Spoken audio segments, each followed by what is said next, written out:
seremoni apa susahnya? Kita seremoni misalnya ngeresmin sekolah, kan nggak usah pakai biaya gede, tinggal datang ke situ tuh. Ya kan, mau gunting aja, nggak usah pasang tenda segala. Datang, ngobrol, selesai, udah lebih enak. Sederhana. Kita ini memang bangsa kita ini boros ya Pak. Ya WA ya disamperin Pak. Itu Pak. Bangsa kita ini boros. Ya Zoom meeting ya pertemuan. Atuh olok irok. Saya beberapa kali kan bikin acara di sini, ngundang bupati lah, ngundang itu orang makan, kan murah. Saya juga bisa bayar. Kan nggak mahal. Kan murah. Ikan tinggal nyiuk. Goreng lauk pakai sambal. Apaan sih? Kan menjadi mahal ketika dibuat perencanaan. Perencanaan kegiatan, jumlah orang sekian, makannya nasi bok 75.000 kali sekian, itu yang jadi mahal. Ya, kajian-kajian ini harus mengarah pada hal yang produktif, bukan hanya kajian boboongan. Kita lihat lagi secara nyata. Peraturan Gubernur Jawa Barat nomor 165 tahun 2022 tentang Rencana Penanggulangan Bencana Daerah Provinsi Jawa Barat tahun 2022 hingga 2026. Kita lihat di sini di bagian 2E, itu ada rumusan isu strategis. Ya namanya risiko bencana ya harus dianalisa secara teknis. Berarti berdasarkan logika. Tetapi lihat, daftar masalah ini diperoleh dengan menggunakan kuesioner dan diskusi kelompok terfokus FGD tim teknis. Saya sudah bertanya-tanya ini, kenapa jadi kuesioner? Lalu dalam proses pemberian penilaian dilakukan juga dengan kuesioner. Berarti kajian risiko bencana di Jawa Barat tidak dilakukan analisis secara teknis. Apalagi menggunakan logika. Dan ini salah satu yang menjadi dasar kuat Gubernur terpilih Kang Deddy Mulyadi mengatakan kita ini biasanya ngawang-ngawang. Ini kajian risiko bencana Jawa Barat ngawang-ngawang. Kan saya tahu kebiasaan di pemerintah itu bikin kajian, tapi kajiannya adalah proyek kajian. Bawah kajian. Bukan kajian yang mengarahkan pada sebuah produk, bukan. Proyek kajian, saya kajian emang geus we. Beres. Kajian tentang tentang pengembangan kawasan industri terpadu, kajian tentang penanganan bencana alam, kajian. Karena di Indonesia itu sarjana itu tujuannya bukan buat skripsi.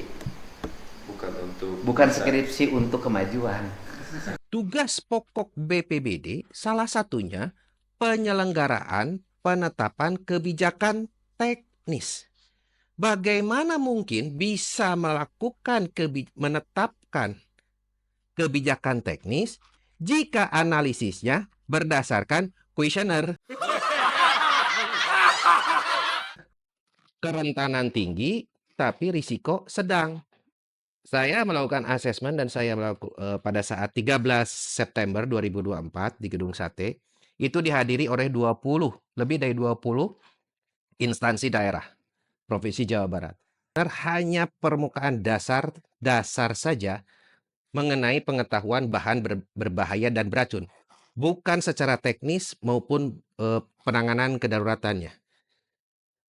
Dari capability, kemampuan ya. Bukan kapasitas, ini adalah kemampuan per orang. Kemampuan yang kami analisis itu sangat rendah. Rata-rata hanya mencapai 47,895.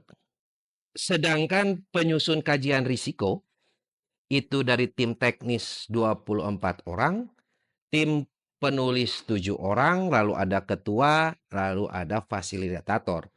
Total 32 orang.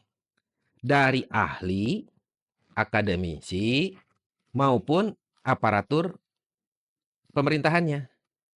Kebayang, 32 orang berpikir ngawang-ngawang. kan S1, S2 banyak. Tapi kan mereka yang bergelar S1, S2 dan S3 itu kan tidak semuanya punya produk. Produknya ada karya tulis. Produknya adalah karya tulis, skripsi, tesis, disertasi. Produknya adalah itu. Nah, sekarang harusnya sudah mulai mengarah. Produknya aja bukan hanya karya tulis, tetapi karya tulis tuh melahirkan sesuatu yang bisa dinikmati oleh publik. Implementasi dari artinya kajian yang dibuat oleh teman-teman perangkat daerah itu dibuat, disusun untuk kemudian apa yang menjadi kebutuhan? Apa yang menjadi kebutuhan? Pastikan aja prioritas ke depan 5 tahun apa kebutuhan dasarnya.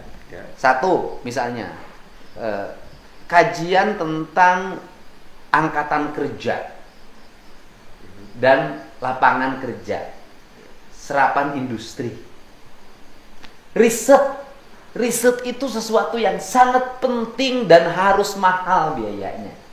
Itu riset. Tetapi yang diperlukan tukang riset yang betul-betul tukang riset.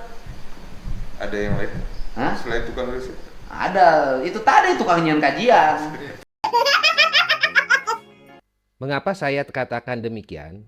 Saya akan membongkar cara berpikirnya Gubernur terpilih Kang Deddy Mulyadi secara teknis berdasarkan logika Kaisar Kebon. Secara sederhana, saya selalu ketika melakukan analisis, memang itu pekerjaan saya puluhan tahun di bidang engineering dan research and development.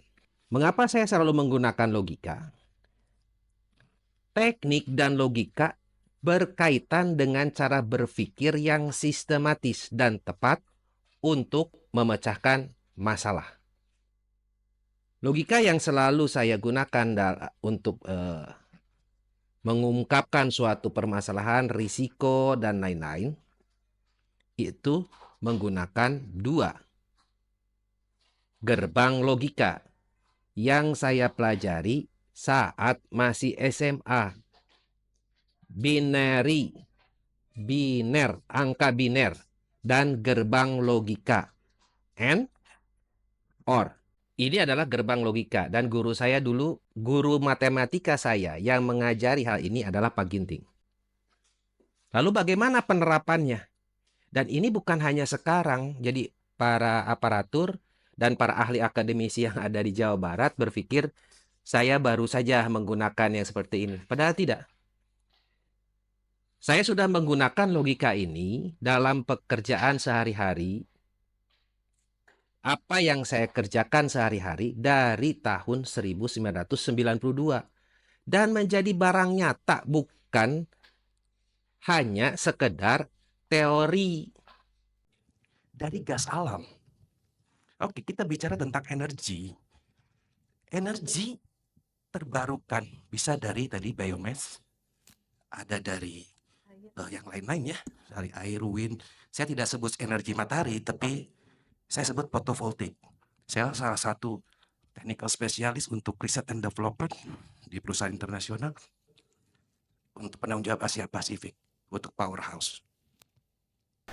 Saya itu. Nah, itu riset itu penting ya? Penting di negara maju manapun riset itu paling utama. Kalau nggak ada riset gimana? Saya tadi ngomong dengan pelaku industri. Saya selalu nanya, di pabrik-pabrik di sekitarnya bangkrut, nggak ada yang bertahan lama.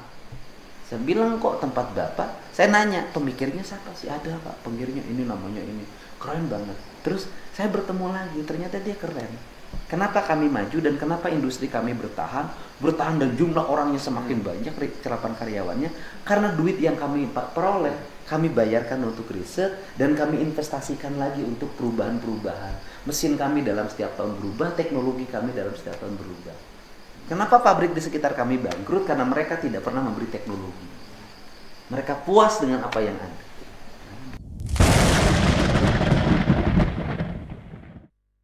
Dan dikeluarkan di cungkil kerikil itu. Visi Jabar Istimewa, kenapa saya mendukung? Karena realistis. Tetapi suatu hal yang istimewa harus dibarengi dengan unsur-unsur yang istimewa pula.